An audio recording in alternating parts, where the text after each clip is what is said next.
Hey there, this is your girl Candace Duff coming at you all the way live from sunny South Florida. And we're here in week 3 of the Three Rivers Challenge, Pantry Challenge. So as you know, we signed up, everybody who signed up for this challenge under the hashtag Three Rivers Challenge, we all signed up to basically cook from our pantries and our freezers and what have you, our gardens if we have them, our homesteads if we have them. I don't, I'm in an apartment. But for the months, it's either for January only or January and February. I signed up for both. And so far, so good. It's now starting to get a little harder in the challenge. We're at the point where, most of the fresh, vegetables we had in the refrigerator and some of our pantry staples are beginning to run out. And so I discovered quite a few things about myself this week. And last, one, I have a hard time not shopping. And at one point, we're going to tally up everything that I bought or whatever and how much it cost or whatever and the purposes that I bought it for. But I will tell you that I did succumb and buy some meats that I'm not going to cook during the challenge, but that I couldn't pass up on because of the prices. For example, at Publix, turkey in 93.7 lean turkey was on a BOGO, buy one, get one free at Publix. And so instead of being ridiculously expensive, it was more like $4 and change for each, pack of meat. So I went ahead and bought those and put them in the freezer, and I'm not going to use those. I'm only going to use the turkey that I already showed you that I already have. So I still have some of my old turkey left, some of that in that bottom drawer. And I think I definitely have some ground chicken left. And I also showed you that from before too. And I'm going to be using up the old stores first because that's why we have the challenge, right? To use up the old stuff that we have in our cabinets. Now, do you remember those mung beans that I showed you? I showed you a big old pack of mung beans, M-U-N-G, and I didn't know what the heck to do with them. Well, I found a recipe for mung bean soup. And I went ahead and made that recipe. The recipe that I had was vegan. It didn't have any milk or anything in it. It used coconut milk instead, which is not non-dairy. And I like using vegan recipes because they definitely, know generally how to season things and things of that nature. They know how to make the most out of like plant-based ingredients, beans and legumes and plants or whatever.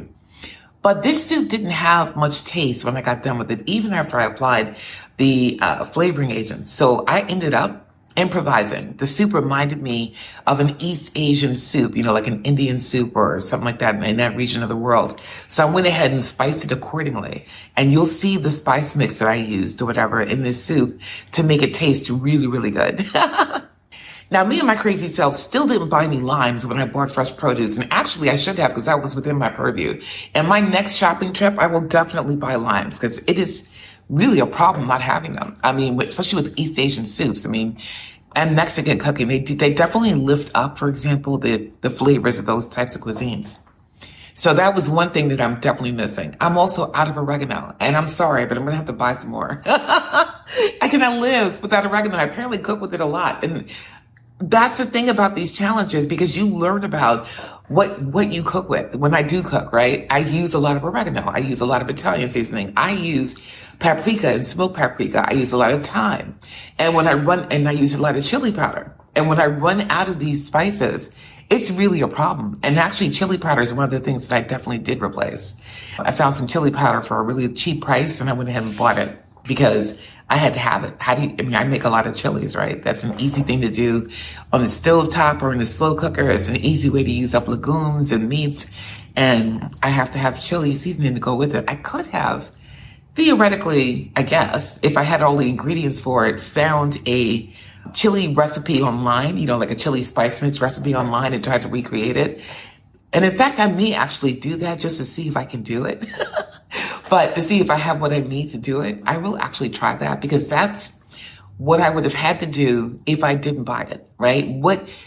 One of the reasons why we do this challenge is to figure out, what do we do in emergency situations? If I really didn't have chili seasoning and I really felt like I needed it, what could I do? Is there a way that I could recreate it?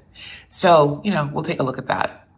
And actually, in one of the meals I made last week, I didn't use chili seasoning because I didn't have it and I tried something new. And it came out okay. So now this week, I actually made the mung bean soup, and I also made another recipe. And now it's escaping me. Oh, it's the black bean chili. So I made a black bean chili with some of the turkey meat that I have and some of the black beans that I have. And I made that in the crock pot. So I made a black bean chili in the crock pot, and I actually did use the chili seasoning. It came out a little bit like liquidy, more liquidy than usual, because I had to swap ingredients. I didn't have tomato sauce. Now, I do have tomato powder in my cabinet. And what I should have done was recreated the recipe, recreated the tomato sauce that way. And in fact, if I need more tomato sauce and I can't do what I did, then I'm going to actually try it, because I need to figure out, like, how does this tomato sauce tomato sauce made from the tomato powder taste, right?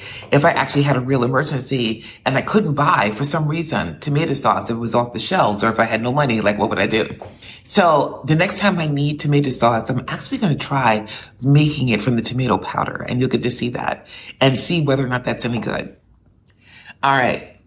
I just realized that I've been staring at the wrong part of my phone, and I probably looked all googly-eyed to you. I should be looking this way. But anyway, I digress. I also showed you this week, like, some of the things that I've been making for lunch and some of the things that I've been making for breakfast. And one of the breakfast recipes that I made was my favorite oatmeal. And because I had been diagnosed as borderline diabetic at one point, I was kind of scared to eat oatmeal. But you know what? It's actually good for people with high blood pressure. It's good for people who are diabetics because of the fiber and because of the other nutrients that it has in there. And I was surprised to learn that. I looked at a few studies and I was like, okay. So I don't use rolled oats for my oatmeal. I use steel cut oats. That's like the highest grain and fiber and the least processed, type of oats that you could use. And steel cut oats used in moderation is actually good for diabetics. So it helps you, regulate your insulin. It helps you do all types of things. And then the other secret to eating oatmeal when you're borderline diabetic, or if you have, whatever, insulin sensitivity, is to make sure you pair it with proteins, to make sure you pair it with fiber, to make sure you pair it with healthy fats. And I kind of did that. I used flaxseed in my oatmeal. I did it in the Instant Pot. I use Ripple milk, which has protein in it. When I serve it to myself, I also used a little bit of peanut butter to give me an additional 8 grams of protein, 2 tablespoons, or what have you. If I had it, I would have used the peanut butter powder that I normally use instead, which would have been only 60 calories additional, but still 8 grams of protein. So there are different things that you can do to add more protein to your oatmeal. You can even just add a couple of hard-boiled eggs to go with it, or a piece of sausage or some bacon, right? To go with it to increase the protein that you have with your oatmeal. I actually made my coffee. I realized that my coffee had an additional 12 grams of protein, because the way I'm making coffee nowadays, because I don't have any cream, which I'm going to have to buy soon, because this is an inefficient way to make coffee, is with my Ripple milk. So I still, even with the oatmeal breakfast, get 30 grams of protein, and you'll see how, in my breakfast every single day. And it's a hearty oatmeal. Like, I don't feel hungry. If I eat that at 9, I don't feel hungry till like 1 or 1:30. And I'm not just saying that. It's all the fiber and the types of oats that I'm using. It's all the other, the flaxseed that's in there. It's the protein that I eat with it. You just don't feel hungry. As a matter of fact, I had boiled a couple of eggs and wound up putting them in the tuna salad sandwich that I had later. And that's the other thing. My lunches have been rather mundane. I've been, eating either leftovers. Like, I took out a frozen batch of the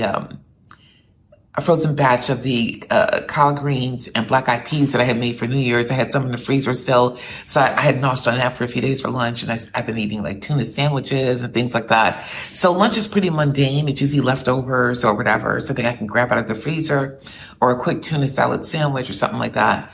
But I've been making sure to get my protein nutrients, even though I'm starting to run out of stuff, right? So anyway, without further ado, let's get cooking.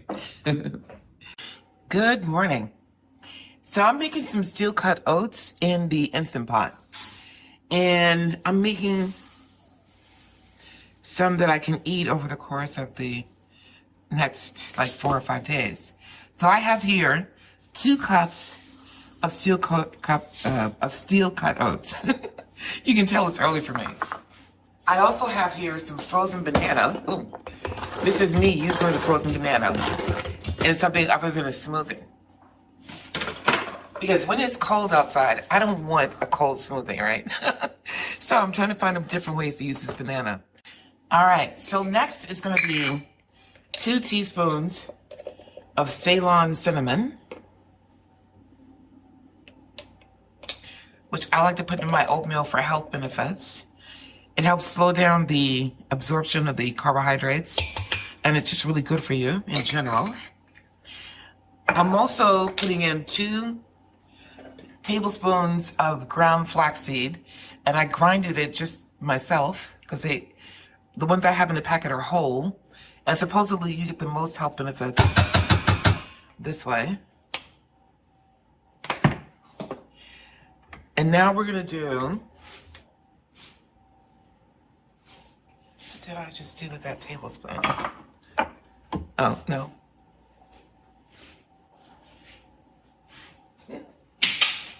All right, 2 tablespoons of maple syrup, which I believe I'll put in after I put in the 2 cups of milk and 2 cups of water. So remember, I got 2 cups of the oats, steel cut oats. I'm doubling the amount of liquid by putting in 2 cups of milk and 2 cups of water. And now I'm putting in 2 tablespoons for the whole pot of maple syrup.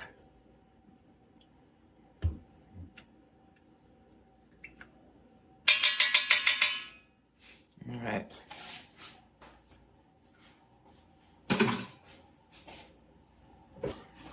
Now I'm gonna give this all a good stir.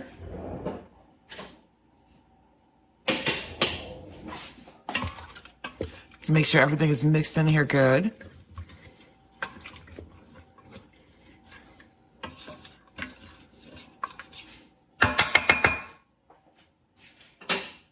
And now, we'll plug this bad boy in.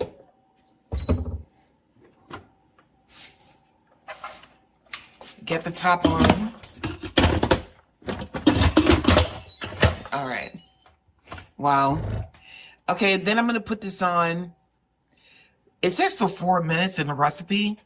I don't know why I like to do it for 6, but I'll do it for 4 just to be correct. So I'll put this on for 4. I'll leave it for 5. And then what I'll do is,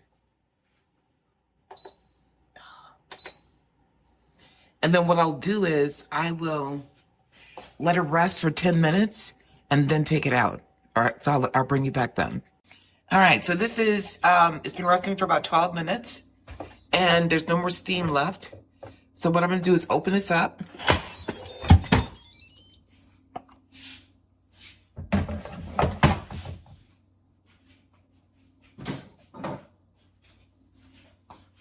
And want to make sure you were able to see that, okay? What I'm gonna do is mix this around because you can see that the bananas, which have been frozen, haven't totally melted into the oatmeal. And this even happens when they're not frozen, especially when they're not like extremely ripe. So that's cool with me. And I gotta tell you, this smells like a banana bread up in here.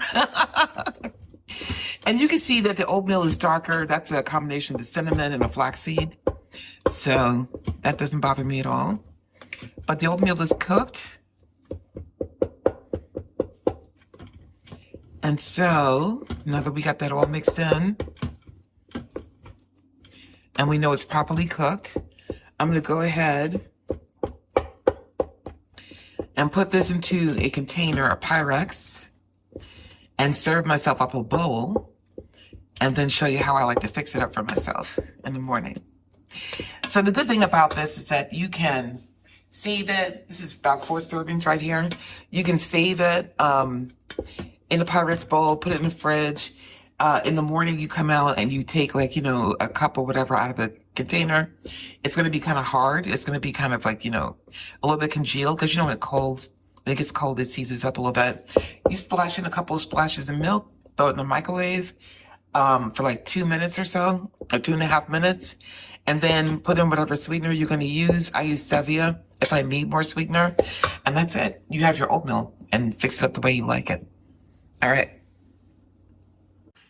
All right, so here's my bowl of oatmeal, and I like to put PB Fit peanut butter powder in here because it adds another 8 grams of protein without the fat, but I'm out of PB Fit.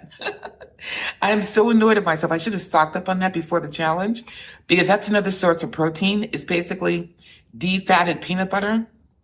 So what I'm doing here is I'm stirring in, 2 tablespoons of regular peanut butter, natural peanut butter into my oatmeal because I just like that. I like that peanut butter, banana Elvis type flavor apparently with cinnamon. So I'm mixing that in there. Now, let me just taste it.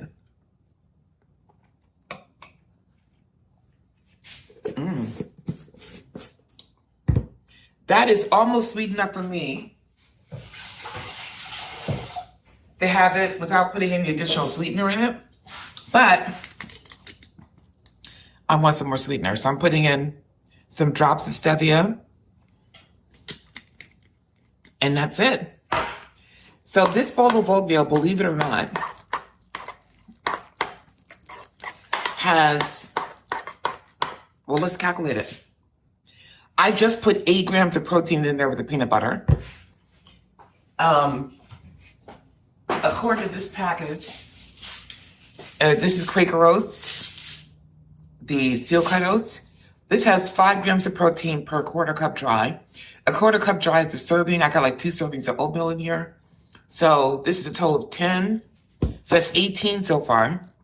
Plus, remember, I put in the flaxseed and I put in the milk. The milk was a vegan milk. It was a Ripple. Has 8 grams of protein per cup. I put 2 cups in. So you divide that by 4. I have an additional 4 grams of protein in here. So I have 22 grams of protein in my oatmeal, believe it or not. And who knew that oatmeal, if you eat the right kind, can give you a decent amount of protein. And to make sure I get to 30, I have 2 hard-boiled eggs on the stove. So that's going to be my breakfast this morning. If I'm too full from the oatmeal to eat the eggs now, I'll eat the the eggs within the hour, and that'll be 30 grams of protein. Unfortunately, this is more calorific than I'm used to because regular peanut butter has 180 calories, whereas PB Fit or PB2, which would give me 8 grams of protein without this many calories, is only 60. So I'll have to, be a little bit lighter the rest of the day in terms of my other meals, keep that in mind or whatever, but I'll work it in. And this is a nice hearty breakfast on a cold morning. All right. So I ran out of the coffee you put into the coffee pot, and I have several bottles of this, which is the instant coffee. So I like to have this with milk. Basically, I just put like a tablespoon of that in here. And I like to add my sweetener and then blitz it up and drink it that way. Kind of an expensive way to drink coffee, but if I'm going to have instant, I kind of prefer to have it that way. So I'm going to bring you back when it's done. Yeah, so I put a little bit of vanilla in here, like a drop or 2, and some stevia, and basically blitz it up, and it's like a little mini latte. And you can do this with powdered milk or with, vegan milk, like Ripple or something. Either way, you get 8 additional grams of protein per cup, and this is a cup and a half, so this is actually 12 grams of protein in my coffee, which I forgot when I was boiling them eggs. So I actually might save those eggs for lunch. So here's an additional 12 grams of protein in my coffee to go with the 22 I had with my oatmeal. And we're at 34 grams of protein. And this is delicious.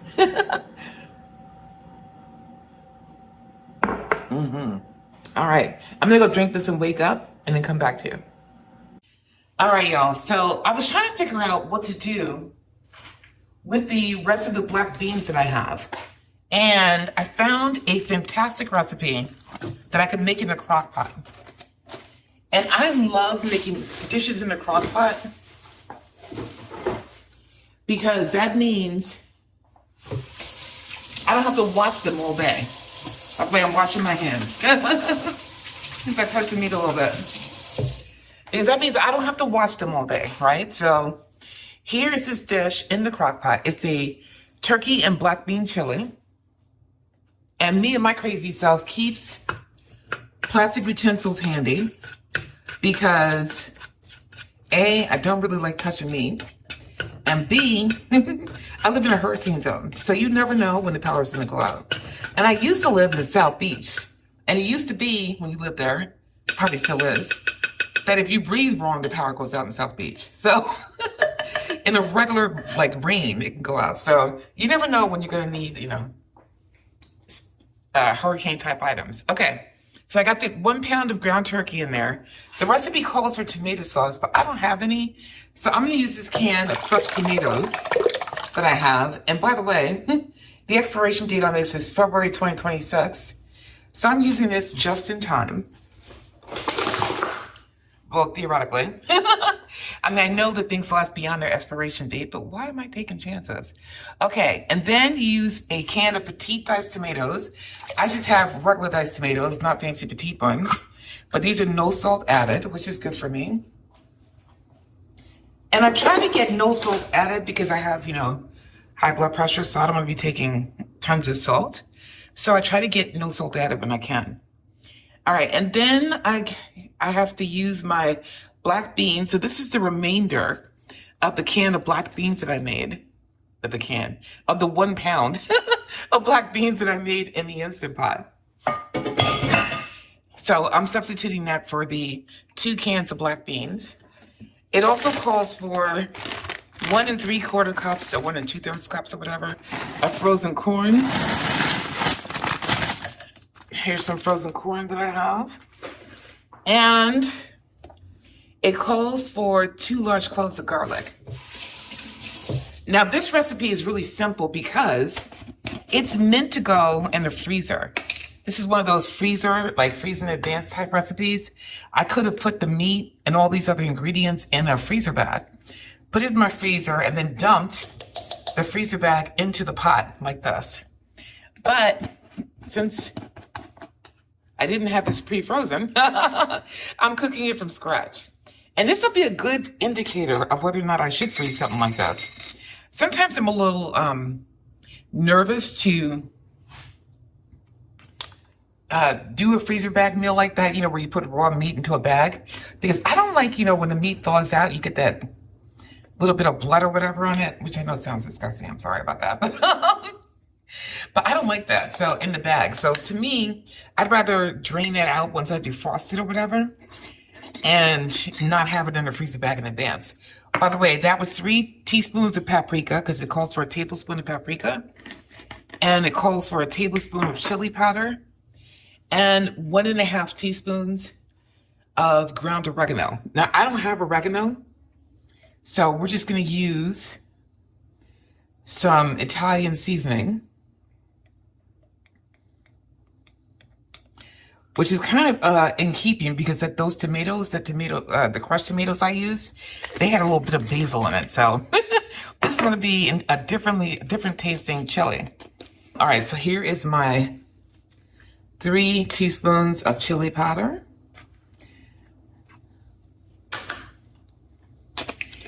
And it also calls for a 1/4 teaspoon of crushed red pepper flakes. And y'all know how I am about hot spice. I'm trying to get this open. And I'm having a hard time opening this too. I might omit it altogether. This is brand new, my crushed red pepper flakes. I'll try to open this up again off camera, and if I can't, I won't use it. Okay, so now that everything is in, I'm going to mix it all together again, just to make sure that the spices reach every part of the dish.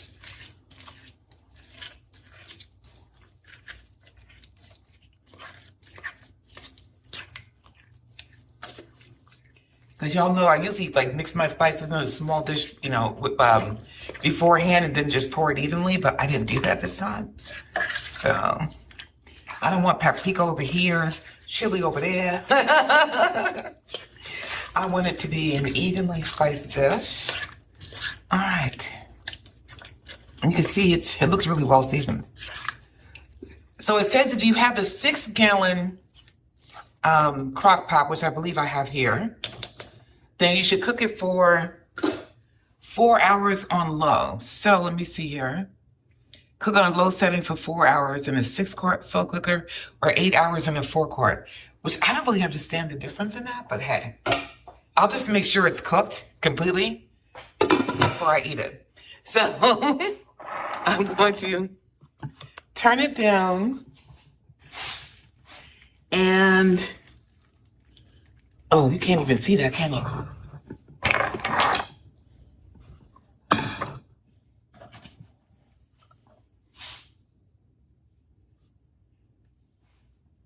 Or maybe you could before, now you can. I don't know what to tell you.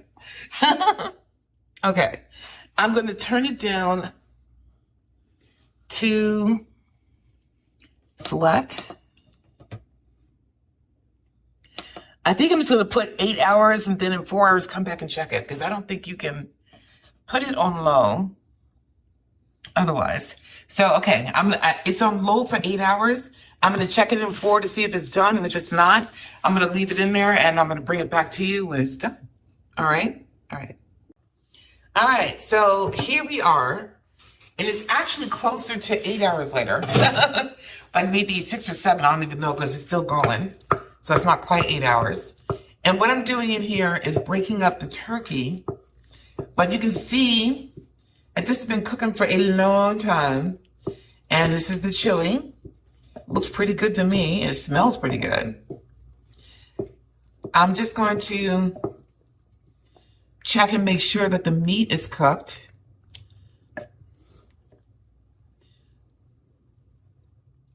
But since it broke all apart, I think it is. Let me just stick a, what do you call it? A thermometer in here and make sure.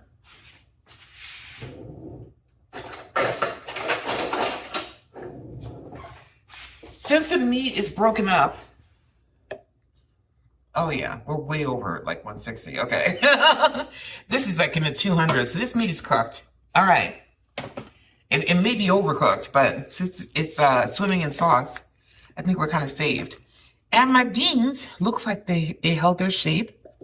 So what I'm going to do is take out a little bit and do a taste test. All right. So let me put this down. Get a spoon, a clean one, and taste this bad boy to see if we need to adjust the seasonings. It's really good.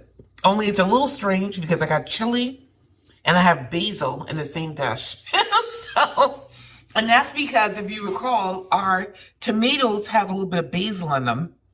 And I think something else has basil too. So it's almost a mix between like an Italian dish. I put the Italian seasoning in here because I was out of oregano. So I think what I need to do is reinforce the chili flavor. And also it needs a little bit of salt. So I'm going to come back with some seasonings and we're going to adjust the seasonings a little bit. Sorry about that. My phone started to ring. Anything Mexican has to have cumin in it. So I'm putting in a teaspoon of cumin. Actually, yeah, that should be enough. No, let me stop lying. 2 teaspoons of cumin. All right. And then to reinforce the smoky flavor, I'm going to put in, and have a little bit of salt, I'm going to put in some of this wood fire garlic, because you know I put this in everything. Kinder's wood fire garlic. All right. And I'm going to mix this and let the flavors meld with this new seasoning for another half an hour. And then I'm going to come back and taste it again. Because what I'm doing here should do it. All right. And maybe before I do that, I'll add, because I know the Candace wood fire garlic has some salt in it, but I'll just add like a teaspoon of salt.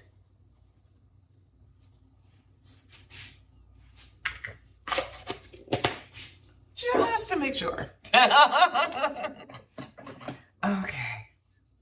All right, so this should do it. This should definitely spruce it up. And we'll see when we come back. All right. All right, so this has been in here for an additional half an hour. The flavors have been melding. So let's have another taste test.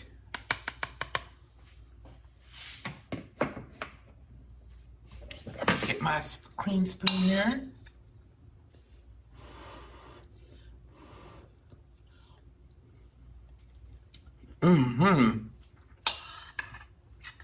Now see, I can definitely taste the chili here.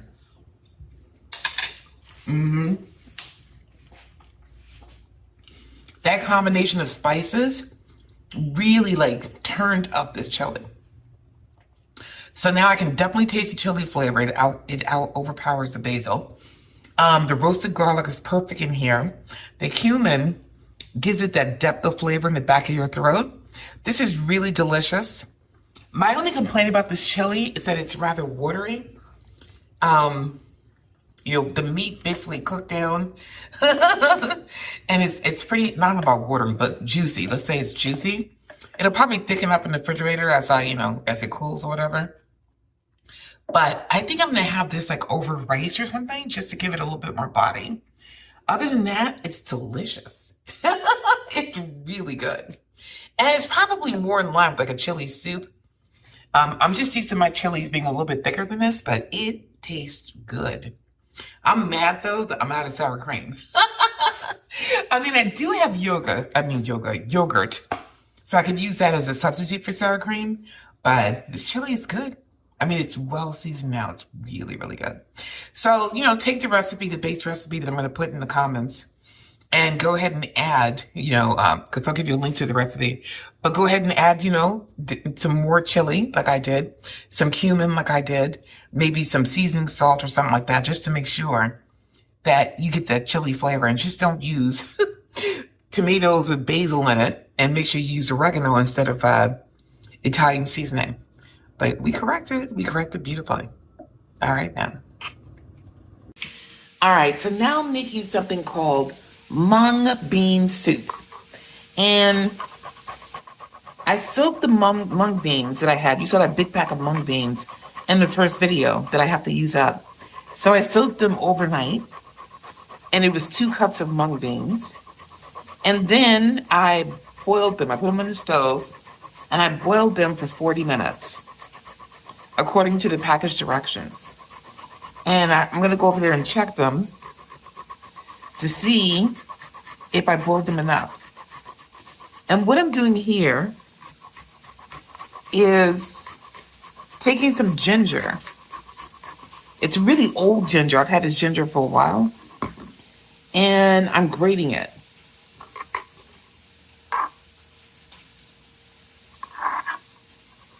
Because ginger is one of the things called for in the recipe. Now, this is a very interesting recipe because it calls for the beans to be boiled by themselves or to be boiled in veggie stock with 8 cups. And then it calls for like a flavoring agent to be made separately in a separate pan. And that sizzling you hear in the background are some sausages that I sliced up and I have cooking in the pan. Now,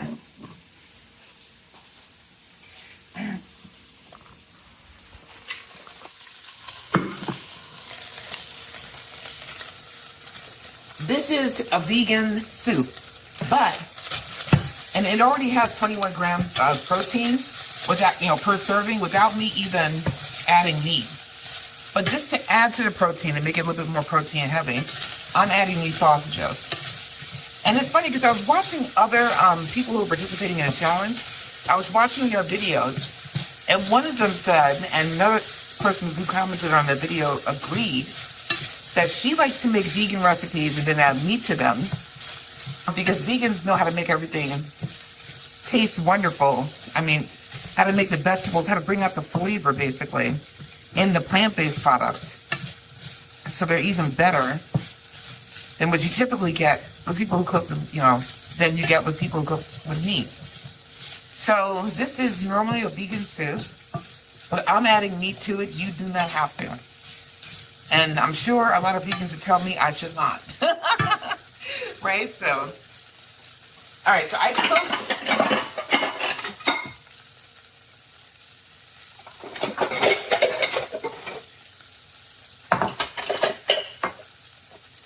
So I cooked the sausages. I'm going to take these out. Because I was just browning these a little bit.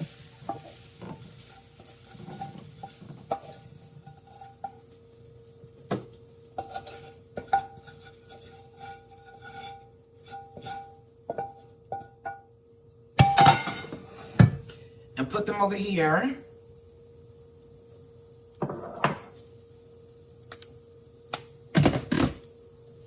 Okay, and then I'm going to add in a little tiny bit more oil.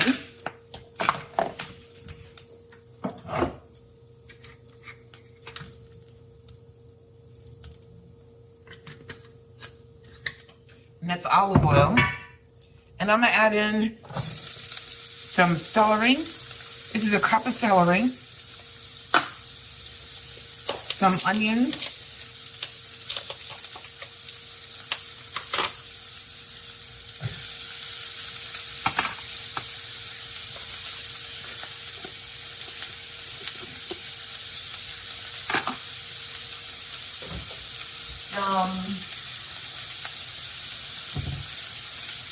Garlic. I'll be right back. I have to figure out what I did with the garlic. I'll be right back. Okay, so I'm back with the garlic. It was in the refrigerator, just not where I thought it would be. So I'm putting the equivalent of 2 cloves of garlic, or what I imagine is 2 cloves of garlic in here. And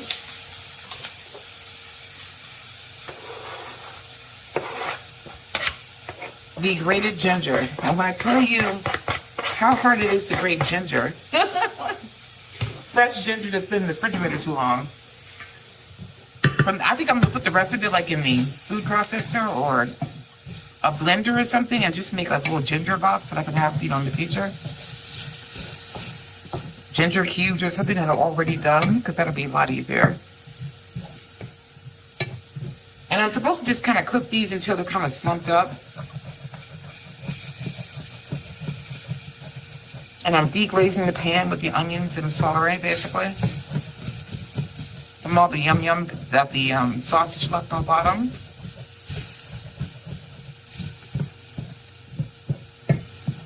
You can smell the ginger.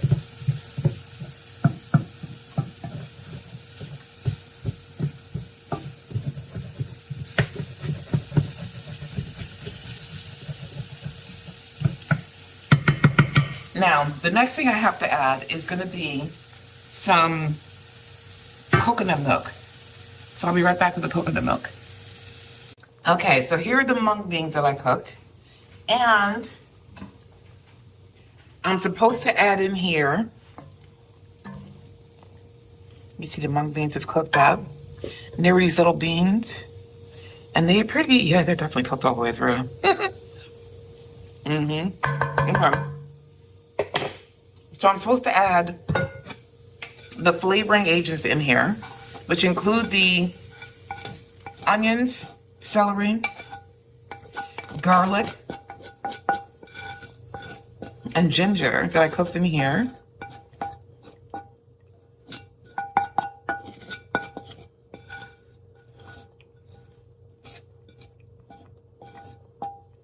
And this is a very weird recipe because it doesn't call for like salt and pepper and other seasonings, which I don't know why. I may end up like improvising and put some of that in here, because the mung beans don't really taste like anything. Alright, and then I'm gonna put in here the sausage that I cooked earlier. So that's here. And these were like chicken sausages that I got from Costco, that I had in my freezer for a while. I don't even remember what flavoring they are, but they're here. And I'm also going to add in the coconut milk. So that's a full can. This is organic coconut milk from Iberia, which I didn't even know Iberia made organic coconut milk. But luckily, it doesn't expire until February 2027, so I'm good with that. That's there. And then I'm also supposed to add in like 3 cups of spinach. And I had this spinach in my refrigerator since the beginning of the challenge. And, or actually, I might have in one of my first shopping trips. And so it's been in there a while. And I'm lucky it's still good because, you know, spinach doesn't last forever in your refrigerator. And I only felt the need to throw away like a few leaves. So we're doing good. That's in there. Now I'm supposed to keep this on until the coconut milk is hot and the spinach wilts. And then it's supposed to be ready. But I don't understand how it can be ready without any seasoning. So I'm gonna have to figure out what, if any, seasoning I'm gonna put in here. I'm thinking at a minimum salt and pepper.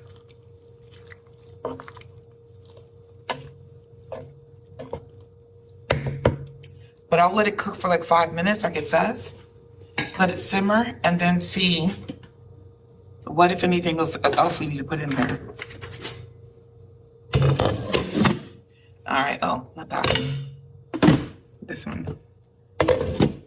So I'll bring you back. All right, so I looked at the instructions again, and it said salt to taste. So I'm gonna put a teaspoon of salt in here. I'm probably gonna need more, but let's just try that for now. Because you can always put more salt in there. You can't take salt out. So, and this soup has no potatoes, so let me do that for now. And mix this in here really well. It looks like a really chunky, like, soup. Now, supposedly this has 6 servings, and even without the meat, it has, what am I guessing? Without the meat, it has 23.4, which is a very specific amount, grams of protein per serving. 23.4, like almost 23 and a half grams of protein. And the sausages, you know, like I don't even buy sausages unless they have at least like 14 grams of protein per link.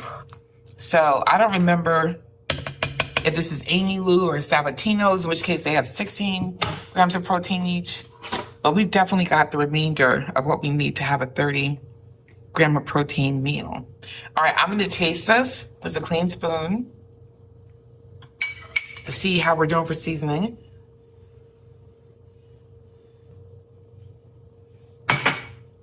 I like the texture.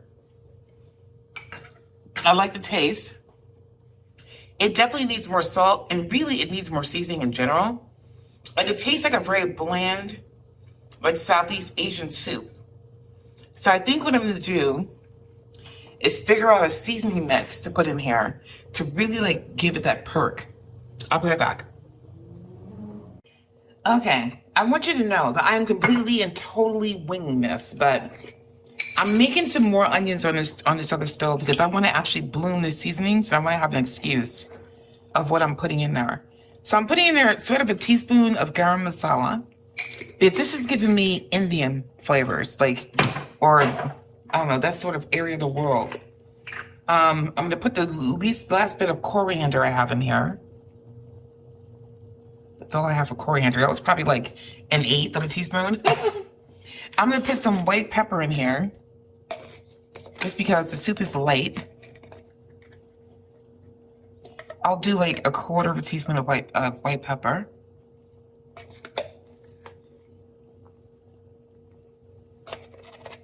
All right, I'm making a mess here on the stove. I'm gonna do a little bit more of the ginger because I don't think I grated enough of the ginger. It wasn't a full 2 tablespoons. So I'm gonna do a little bit more ginger just to pronounce the ginger flavor. That's gonna be like 1/4 of a teaspoon of ground ginger. I'm gonna do some cumin, because you think cumin, coriander. That'll be 1/4 of a teaspoon of cumin. And yeah. So let me see what else I want to do. I want to do a little bit more salt. So I'll do some of this Goya adobo. That's to me smells and everything. A teaspoon. And that's salt and black pepper combined. And then I want to have like a tiny little bit of heat. So if I can find the red pepper without like having to, oh, here it is, put it in my face. I'll add a little bit of red pepper.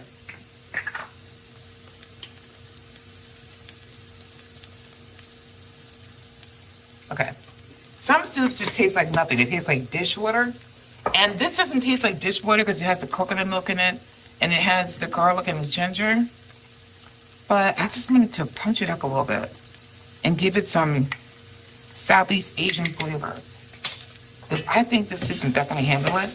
And I did want to use flat out curry powder because the curry powder I have is more like if you're in Jamaica and, you know, like the yellow curry powder. And to me, they don't really use that in India. They use that in other places in the world. So I was thinking I would probably just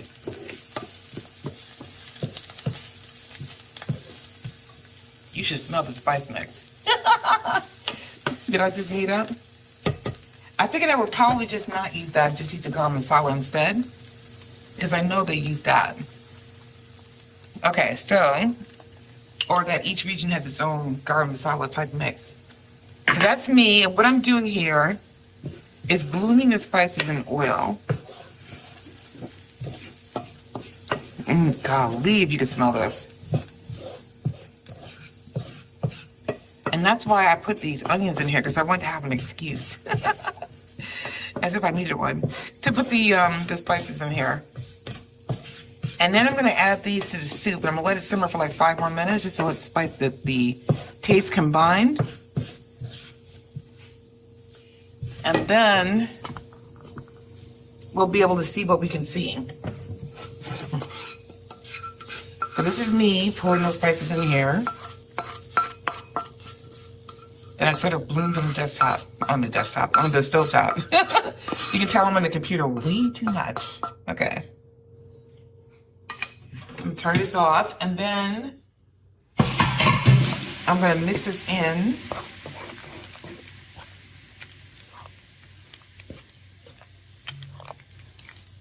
And you can see, give it a little color.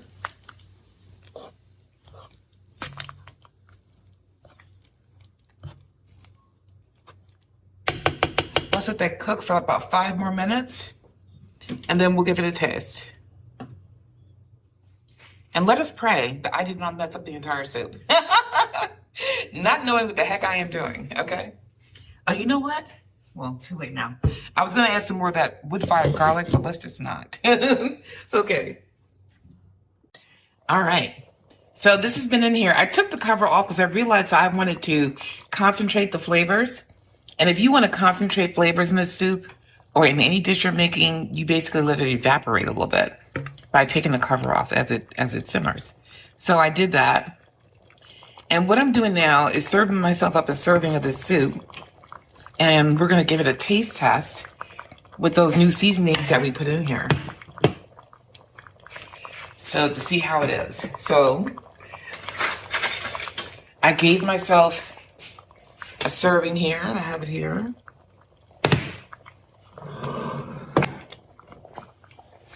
All right, and now I'm going to give it a taste test. I have spinach flying off the sides. Now to give it a taste test. All right, so we know this is hot.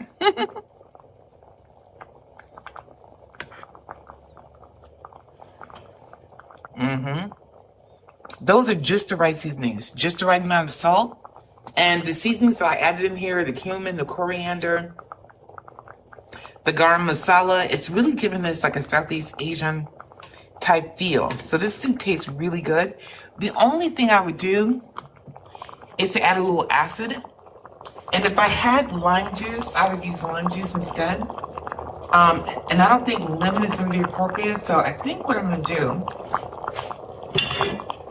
is add I have like the tiniest bit of like balsamic vinegar just to get like a little bit of a sweet taste, not too much. So I have the tiniest bit of balsamic vinegar, and I'm just gonna add a drop, basically, just to give it the tiniest bit of acid. So I just added a little tiny bit to my bowl as well, because I think that's gonna do it. That's gonna lift the soup up. And I think we are done. This is a beautiful soup. I can see myself really enjoying this for lunches or dinners, having it with bread if I want to or whatever. Let me just taste it with the balsamic vinegar.